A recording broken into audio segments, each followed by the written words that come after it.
అంటే హనుమాన్ జంక్షన్ అంటే నేను భయపడాల్సింది నా భర్తకు కాదు, నా మామగారికి. అంత క్రూయల్ మెంటాలిటీ అనేది.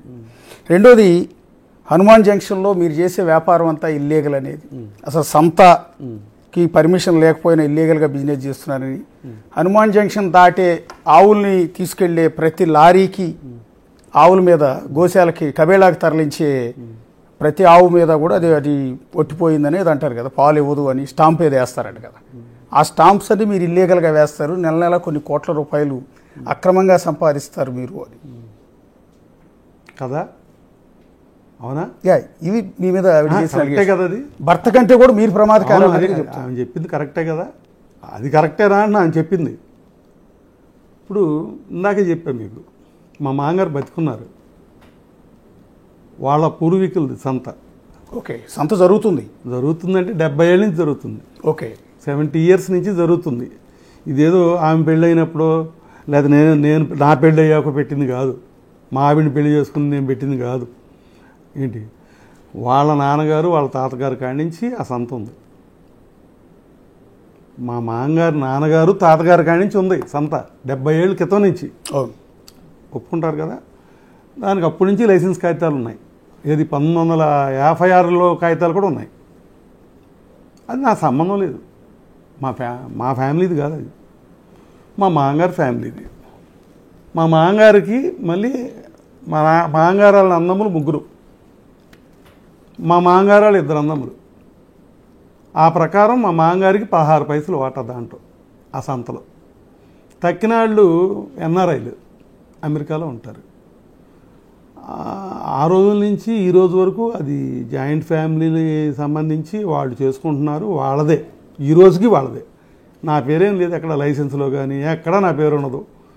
ఇప్పుడు నా పేరే చెప్తారు, ఎందుకంటే స్టూడియోలోకి వచ్చాక స్టూడియో ఓనర్ మీరు కాకపోయినా మిమ్మల్ని హెల్ప్ అడుగుతారు. ఆర్గనైజర్గా లేకపోతే ఒక పెద్దవాడిగా కొంచెం ఇన్ఫ్లుయెన్సర్గా మిమ్మల్ని హెల్ప్ అడగవచ్చు. అలాగే నన్ను ఏమన్నా వ్యాపారస్తులు హెల్ప్ అడిగితే నేను చేసి పెట్టి ఉండొచ్చు, కానీ కాదు. అలాగే ఇలాంటి సంతలు, ఇది ఇల్లీగల్ సంతే, మనం ఒప్పుకుందాం, మీరు నేను కూడా ఒప్పుకుందాం, ఇల్లీగల్ సంతే.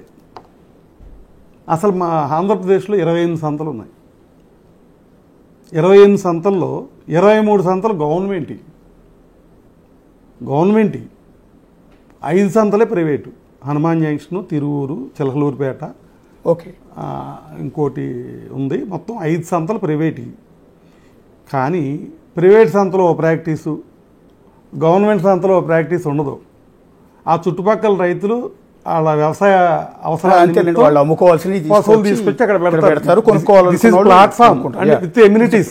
ప్లాట్ఫామ్, అవును, ప్లాట్ఫామ్ విత్ ఎమ్యూనిటీస్. అవును, ఏ సంత అయినా అక్కడ తీసుకొస్తే కోసుకెళ్ళే వాళ్ళ, దాన్ని పెంచుకునే వాళ్ళ క్లాసిఫికేషను మనం ఎవరిని అడగలేము. డబ్బులు ఇస్తారు, కొనుక్కుంటారు. కొనుక్కునేవాడిని నువ్వు ఎందుకు కొన్నావు, నువ్వు కొయ్యటాకు కొన్నావు, ఎవరిష్టం వాడదు కదా అని అడగటానికి ఎవరికి రైట్ లేదు. సో కొనుక్కుంటారు. ఇక్కడ వరకు ఏ ఇల్లీగల్ లేదండి, నేను చెప్పే వరకు ఇల్లీగల్ లేదు. ఇప్పుడు గవర్నమెంట్ సంతలో అదే ప్రాక్టీసు, ఇక్కడ అదే ప్రాక్టీసు. 23 సంతలు గవర్నమెంట్ కదా. నాకు అర్థమైంది.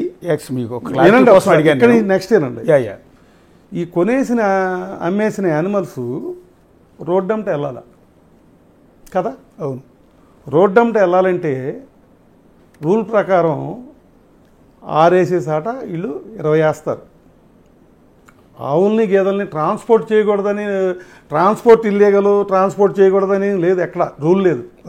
1960 రూల్ ప్రకారం ఒక యానిమల్, ఒక లారీ సైజును బట్టి 3 అడుగులు ఇంటూ 7 అడుగులు స్పేస్ ఇవ్వాలి ఒక యానిమల్కి.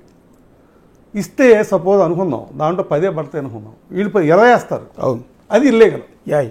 దీనికి మీకు ఇంకా బాగా అర్థమయ్యేటట్టు చెప్పమంటే అది ఎంత ఇల్లీగలో చెప్తున్నా మీకు. ఒక ఆటో వెళ్తుంది, 3+1 అని ఉంటుంది ఆటో మీద. అవును, మీరు కానిస్టేబుల్ని పెట్టి 10 ఆటోలు ఆపితే దేంట్లోనూ 3+1 ఉండదు. అవునండి, మినిమం 10 ఉంటుంది, 10 పైనే. హైదరాబాద్లో అయితే 20 మంది కూడా ఎక్కువ. అవును, అది ఎంత ఇల్లీగలు. ఇది ఒక్క నిమిషం, మనిషి ప్రాణం ఎక్కువ విలువ, పశువు ప్రాణం ఎక్కువ విలువ?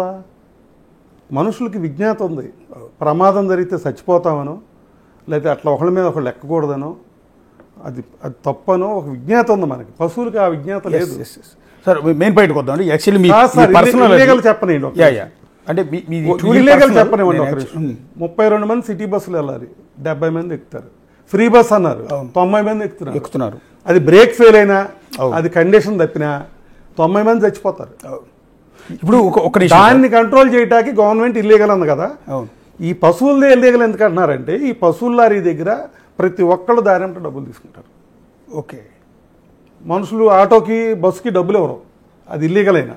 ఇదే ఇల్లీగల్ దందా. ఓకే, ఇంకోటి ఆయన చెప్పింది ఏంటంటే, మా మామగారు దొడ్లో నేను స్టన్ అయిపోయాను, పశువులు కోసేసి మాంసం లారీల్లో వేసి ఎక్స్పోర్ట్ చేస్తున్నారు అని. ఇవాళ ఎవరో పిచ్చోళ్ళు లేరు, ఏ సంతలోనూ ఆ ప్రాక్టీస్ లేదు. నేను కాదు, ఏ సంతలోనూ ఆ ప్రాక్టీస్ లేదు.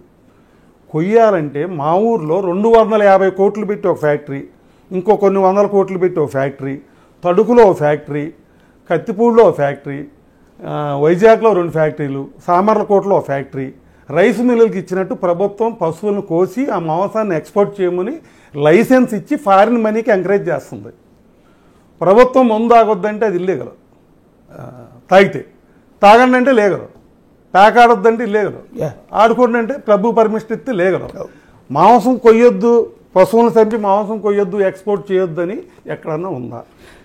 ఒక నిమిషం సార్, ఇప్పుడు ఫ్యాక్టరీ కటింగ్ ఫ్యాక్టరీలకి కొన్ని వేలు వెళ్ళిపోతున్నాయి. ఒకప్పుడు అమ్మాయి అన్నట్టు సంతలు బాగా జరిగాయి. ఎప్పుడైతే ఈ లోకల్ ఫ్యాక్టరీలు వచ్చేసినాయో ఇళ్ళ దగ్గర నుంచి డైరెక్ట్గా ఫ్యాక్టరీ పంపుకుంటున్నారు. హైదరాబాద్లోనే ఉండేవి గత 30 ఏళ్ల క్రితం నుంచి లీగల్ ఫ్యాక్టరీస్ హైదరాబాద్లోనే ఉండేవి, ఎక్కడా లేవు. లేనప్పుడు మా దగ్గరికి వచ్చి మాకు రూపాయి పాప ఇచ్చి హైదరాబాద్ ఎక్కించుకెళ్ళేవాళ్ళు. 5-6 ఏళ్ల క్రితం ఆంధ్రాలోనే ఇన్ని ఫ్యాక్టరీలు ఇచ్చేశారు. ఇచ్చేసాక ఆ ఇళ్ళ దగ్గర నుంచి డైరెక్ట్ ఫ్యాక్టరీలకు వెళ్ళిపోతున్నాయి. సంతలు మొత్తం పోయినాయండి, 28 సంతలు పోయినాయి. జరగట్లా అసలు. ఇప్పుడు జరిగిపోతుంది. ఇంకోటి కూడా చెప్పారు మీరు, లారీలు ఆపి డబ్బులు తీసుకుని, నిజమే అన్నమాట. ఓకే, లారీలు ఆపేది దేనికి? 500 కిలోమీటర్ల ఒరిస్సా బోర్డర్ నుంచి అవి ప్రయాణం చేసి వస్తున్నాయి, టైర్ అయిపోతాయి. మా దగ్గరకు వచ్చి దింపుకుని నీళ్లు మేత అన్నీ పెట్టుకుని మాకు డబ్బులు ఇచ్చి వెళ్తారు. అది నిజం. ఒక్కసారి అండి, సరే